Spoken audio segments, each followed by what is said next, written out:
अप्रत्याशित और ऐतिहासिक जीत है। जिस तरीके से लगातार तीसरी बार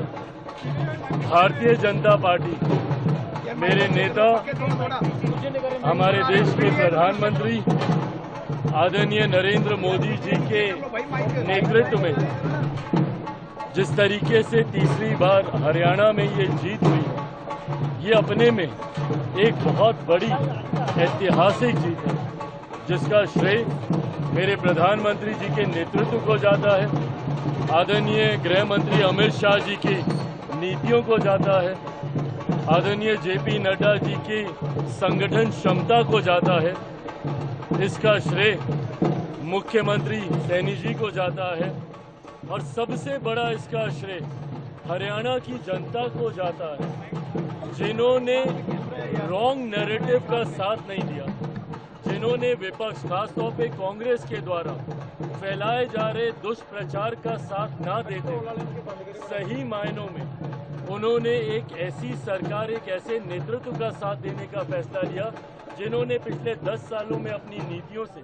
हरियाणा को आगे लेकर जाने का काम किया। और ये विश्वास एक सहयोगी साथी होने के नाते एनडीए की तरफ से मैं दिलाता हूं कि अगले 5 सालों में भारतीय जनता पार्टी के नेतृत्व वाली ये सरकार हरियाणा के लोगों की उम्मीदों पर 100% खरा उतरेगी, ये वादा करता हूं। झारखंड, महाराष्ट्र में भी असर पड़ेगा इन चुनाव का? बिल्कुल पड़ेगा, और झारखंड और महाराष्ट्र में ही नहीं, जिस तरीके से प्रधानमंत्री जी के नेतृत्व में देश भर में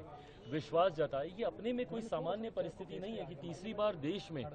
प्रधानमंत्री जी के नेतृत्व में एनडीए की सरकार बन रही है। इससे पूर्व में 60 के दशक में ही हम लोगों ने देखा था और उस वक्त परिस्थितियां इतनी विपरीत नहीं थी, पर उसके बावजूद एनडीए को इतना बड़ा बहुमत लोकसभा के चुनाव में मिला। ये प्रधानमंत्री जी के प्रति देश की जनता का विश्वास है। उसी विश्वास को हरियाणा में दोहराया गया, जहां पे तमाम राजनीतिक पंडितों के द्वारा एक तरफा